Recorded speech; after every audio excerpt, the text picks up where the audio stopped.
ನಮಸ್ತೆ ವೀಕ್ಷಕರೇ, ನಾನು ಡಾಕ್ಟರ್ ಶೈಲಾ, ಆಯುರ್ವೇದ ತಜ್ಞೆ. ಇವತ್ತಿನ ಒಂದು ವಿಷಯದಲ್ಲಿ ನಾನು ನಿಮ್ಗೆ ಏನು ತಿಳಿಸೋಕೆ ಹೋಗ್ತಾ ಇದ್ದೀನಿ ಅಂದರೆ, ತುಂಬ ಜನ ಹೆಣ್ಣು ಮಕ್ಕಳು fibroid, PCOD, polycystic ovarian disease ಮತ್ತು ಫಂಗಲ್ ಇನ್ಫೆಕ್ಷನ್ಸು, ಹೆವಿ ಬ್ಲೀಡಿಂಗ್ ಆಗೋದು ಅಥವಾ ಬ್ಲೀಡಿಂಗ್ ಆಗದೇ ಇರೋದು ಅಥವಾ ಗೆಡ್ಡೆಗಳು, ಕ್ಯಾನ್ಸರ್ ಅಂತ ಕಾಯಿಲೆಗಳಿಗೆ ತುತ್ತಾಗ್ತಾ ಇರೋದನ್ನು ನಾವು ನೋಡ್ಬೋದು. ಇದಕ್ಕೆ ಮೂಲ ಕಾರಣವನ್ನು ನಾವು ಹುಡುಕಿದಾಗ ಸಿಗೋದು ಹೆಣ್ಣು ಮಕ್ಕಳು ರಜಸ್ವಲ ಪರಿಚರ್ಯ. ಏನು ಆಯುರ್ವೇದ ಶಾಸ್ತ್ರದಲ್ಲಿ ಹೇಳಿದರೋ, ರಜಸ್ವಲ ಪರಿಚರ್ಯ ಅಂದರೆ ಹೆಣ್ಣು ಮಕ್ಕಳು ಮುಟ್ಟಾದಾಗ ಕೆಲವೊಂದು ನಿಯಮಗಳನ್ನು ಫಾಲೋ ಮಾಡಬೇಕಾಗುತ್ತೆ. ಆ ನಿಯಮಗಳನ್ನು ನಾವು ಫಾಲೋ ಮಾಡದೇ ಇದ್ದಾಗ ಇಷ್ಟೆಲ್ಲ ಕಾಯಿಲೆಗಳಿಗೆ ನಾವು ತುತ್ತಾಗಬೇಕಾಗುತ್ತೆ ಪ್ರತಿದಿನ. ಮತ್ತೆ ಇನ್ನೊಂದು ಹುಡುಕ್ತಾ ಹೋದ ಇನ್ನೊಂದು ಸಮಸ್ಯೆಗೆ ಮೂಲ ಕಾರಣ ಏನು ಅಂದರೆ, ನಾವು ಪ್ರತಿದಿನ ನಮಗೆ ಗೊತ್ತಿಲ್ಲದೇನೆ ನಾವು ಮಾಡುವಂಥ ದಿನಚರಿಯಲ್ಲಿ ನಾವು ಮಿಸ್ಟೇಕ್ಸ್ ಮಾಡಿ ನಮ್ಮ ದೇಹವನ್ನು ಡ್ಯಾಮೇಜ್ ಮಾಡ್ತಾ ಇರ್ತೀವಿ. ಅದು ಕೂಡ ಒಂದು ಮೂಲ ಕಾರಣ ಆಗಿರುತ್ತೆ. ಸೊ ಸಣ್ಣ ಪುಟ್ಟ ನಿಯಮಗಳನ್ನು ನಮ್ಮ ದೇಹಕ್ಕೆ ನಮ್ಮ ಪ್ರತಿನಿತ್ಯದಲ್ಲಿ ಅಳವಡಿಸ್ಕೊಳೋದ್ರಿಂದ ಸಂಪೂರ್ಣವಾಗಿ ಸಂಪೂರ್ಣವಾಗಿ ದೂರವಿರ್ಬೋದು.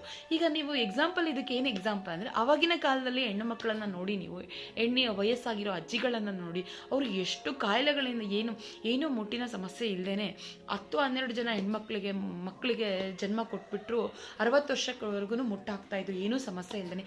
ಏನಕ್ಕೆ ಇಷ್ಟೆಲ್ಲ ಸಮಸ್ಯೆಗಳು ನಮ್ಮ ಈಗಿನ ಕಾಲದಲ್ಲಿ ಹೆಣ್ಣು ಮಕ್ಕಳಿಗೆ ಅಂದರೆ, ನಾವು ಮಾಡುವಂಥ ಮಿಸ್ಟೇಕ್ಸ್ಗಳು ನಮ್ಮ ದೇಹವನ್ನು ಹಾಳು ಮಾಡ್ತಾ ಇರುತ್ತೆ. ಅದು ಏನಕ್ಕೆ ಆ ಟೈಮಲ್ಲೇ 38 ಇಯರ್ಸ್ವರೆಗೂ ಏಜಲ್ಲಿ ಕಾಡುತ್ತೆ ಅಂದರೆ, ಈಗ ನಾವೇನು ಅಂದರೆ ಸಡನ್ನಾಗಿ ಹೋಗ್ಬಿಟ್ಟು ಸಿಸೇರಿಯನ್ ಮಾಡಿಸ್ತೀವಿ. ಅದರಿಂದ ಸುತ್ತ ಇರುವಂಥ ನರಗಳು ಡ್ಯಾಮೇಜ್ ಆಗಿರುತ್ತೆ.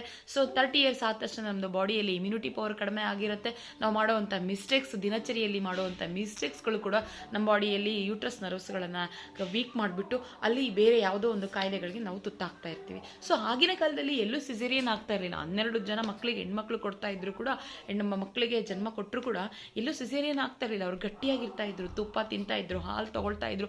ಈಗ ತುಪ್ಪ ತಿನ್ಬೇಡಿ, ಹಾಲು ತಿನ್ಬೇಡಿ, ಹಾಲು ತಗೋಬೇಡಿ, ಮೊಸರು ಎಣ್ಣೆ ತಗೋಬೇಡಿ ಅಂತ ಹೇಳ್ತಾರೆ. ಬಟ್ ಅದರಲ್ಲೇ ಶಕ್ತಿ ಇರ್ತಿತ್ತು ಅವರಿಗೆ, ಅದು ಗೊತ್ತಿದೆ. ಸೊ ನೀವು ಇಷ್ಟೆಲ್ಲ ಸಮಸ್ಯೆಗಳಿಗೆ ಕಾರಣವನ್ನು ಹುಡುಕ್ತಾ ಹೋದಾಗ ನಮಗೆ ಸಿಗೋದು ರಜಸ್ವಲ ಪರಿಚರ್ಯ ಅಂತ ಆಯುರ್ವೇದ ಶಾಸ್ತ್ರದಲ್ಲಿ ಹೇಳ್ತಾರೆ. ಏನು ಅಂದರೆ, ನಾವು ಮುಟ್ಟಾದಾಗ ಕೆಲವೊಂದು ನಿಯಮಗಳನ್ನು ಫಾಲೋ ಮಾಡಬೇಕಾಗುತ್ತೆ. ಪ್ರತಿನಿತ್ಯ ಕೆಲವೊಂದು ನಿಯಮಗಳನ್ನು ಫಾಲೋ ಮಾಡೋದ್ರಿಂದ ಕೂಡ ನಮ್ಮ ಈ ಎಲ್ಲ ಸಮಸ್ಯೆಗಳಿಂದ ನಾವು ದೂರ ಇರ್ಬೋದು. ಏನು ಅಂದರೆ, ಫಸ್ಟ್ ಪ್ರತಿನಿತ್ಯ ನಿಯಮಗಳನ್ನು ಫಾಲೋ ಮಾಡೋದು ಅಂದರೆ, ಬೆಳಗ್ಗೆ ಎದ್ದ ತಕ್ಷಣ ನಾವು ಬಾಡಿಯನ್ನು ಹೈಡ್ರೇಟ್ ಮಾಡಬೇಕು. ಹೇಗೆ ಅಂದರೆ, ಎದ್ದ ತಕ್ಷಣ ನಾವು ನೀರು ಕುಡಿಯೋದು, 3/4 ಲೀಟ್ರ್ ನೀರು ಕುಡಿಯೋ ಅಭ್ಯಾಸವನ್ನು ಮಾಡ್ಕೋಬೇಕು. ಆಯುರ್ವೇದ ಶಾಸ್ತ್ರ ಹೇಳುತ್ತೆ, ಇಟ್ ಆ್ಯಕ್ಟ್ ಎಸ್ ಎ ರಸಾಯನ, ಅಂದರೆ ನಮ್ಮ ಮೈಂಡ್ ಮತ್ತು ಬಾಡಿಯನ್ನು ರಿಜಿವಿನೇಟ್ ಮಾಡುತ್ತೆ.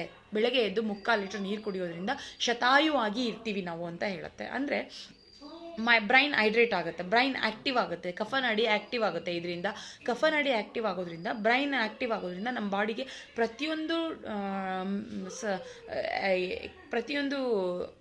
ಪ್ರತಿಯೊಂದು ಏನು ಬಾಡಿಯಲ್ಲಿ ಏನೇ ಕೆಲಸ ಕಾರ್ಯಗಳಾಗಬೇಕು ಅಂದರೆ ಬ್ರೈನಿಂದನೇ ನಮಗೆ ಸಂದೇಶಗಳು ಹೋಗಬೇಕು.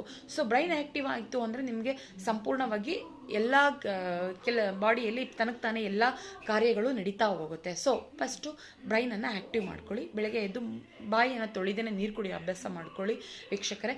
ಯಾಕೆ ಬಾಯಿ ತೊಳಿದೇ ನೀರು ಕುಡಿಬೇಕಂದ್ರೆ, ರಾತ್ರಿ ಮಲಗುವಾಗ ನಮ್ಮ ದೇಹದಲ್ಲಿ ನಮ್ಮ ಬ್ರೈನು ಸಲೈವವನ್ನು ರಿಲೀಸ್ ಮಾಡಿರುತ್ತೆ. ಆ ಸಲೈವದಲ್ಲಿ ಕ್ರಿಮಿಗಳು ಹೊರಗಡೆ ನಮ್ಮ ಬಾಡಿ ಒಳಗೆ ಸೇರಬಾರ್ದು ಅಂತೇಳ್ಬಿಟ್ಟು ಅಲ್ಲಿ ಒಂದು ರೋಗ ನಿರೋಧಕ ಶಕ್ತಿ ಅದರಲ್ಲಿ ಇರುತ್ತೆ. ಅದು ನಮ್ಮ ದೇಹಕ್ಕೆ ಹೋಗೋದ್ರಿಂದ ನಮ್ಮ ಬಾಡಿ ಶುದ್ಧಿ ಆಗುತ್ತೆ. ಸೊ ಮುಖ ತೊಳಿದೇನೆ 5:30 6 ಗಂಟೆ ಒಳಗಡೆ 3/4 ಲೀಟ್ರ್ ನೀರು ಕುಡಿಯೋ ಅಭ್ಯಾಸ ಮಾಡ್ಕೊಳ್ಳಿ. ಇದರಿಂದ ನಿಮಗೆ ಬರೀ ಬ್ರೈನ್ ಆ್ಯಕ್ಟಿವ್ ಆಗೋದಲ್ಲ, ಏನೀಗ ಪ್ಯಾರಲಿಸಿಸ್ ಆಗ್ತಿದೆಯಲ್ಲ ಅದರಿಂದ ಕೂಡ ನೀವು ಮುಕ್ತಿಯನ್ನು ಪಡಿಬೋದು. BP ಬರೋದಿಲ್ಲ, ಶುಗರು ಕೂಡ ಬರೋದಿಲ್ಲ. ಓಕೆ, ಇದು ಒಂದು ಫಸ್ಟ್ ಥಿಂಗು. ಇದು ನಿಮಗೆ ಫೈಬ್ರಾಯ್ಡ್ ಬರದೇ ಇರೋ ಥರ ಕಂಟ್ರೋಲ್ ಮಾಡೋದಕ್ಕೆ ಇದು ಒಂದು ಕೂಡ ನಿಯಮ, ಇದು ಒಂದು ಸಣ್ಣ ನಿಯಮ. ಸೊ ನೆಕ್ಸ್ಟು ಏನು ಅಂದರೆ, ರಾತ್ರಿ ಪ್ರತಿದಿನ ಮೊಸರು ಮಜ್ಜಿಗೆಯನ್ನು ಅವಾಯ್ಡ್ ಮಾಡಿ.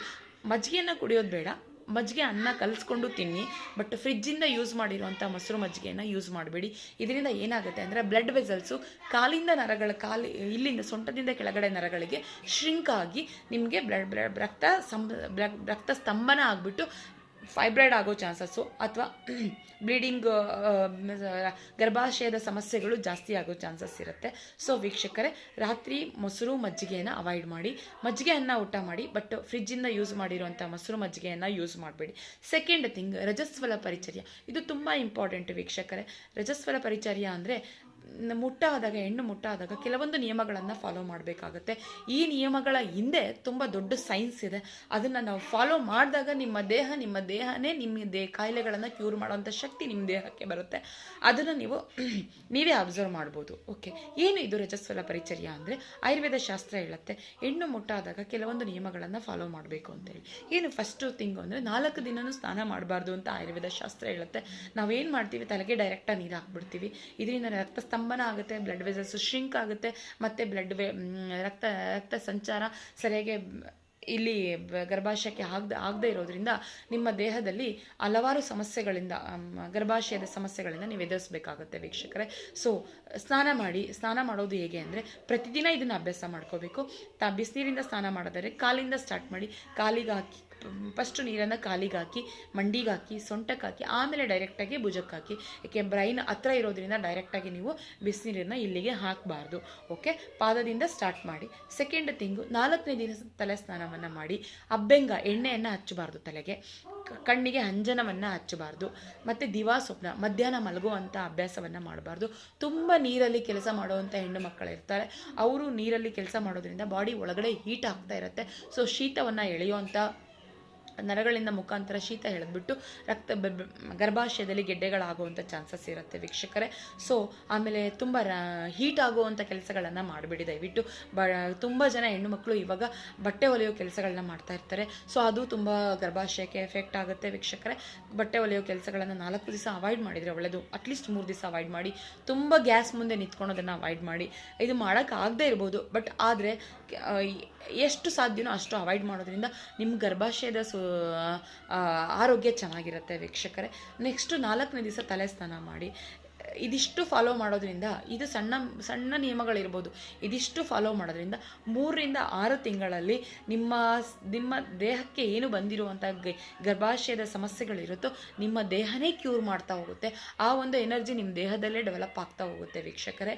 ಇದನ್ನು ಫಾಲೋ ಮಾಡ್ತಾ ನಿಮಗೆ ಗೊತ್ತಾಗುತ್ತೆ ಆಯುರ್ವೇದ ಎಷ್ಟು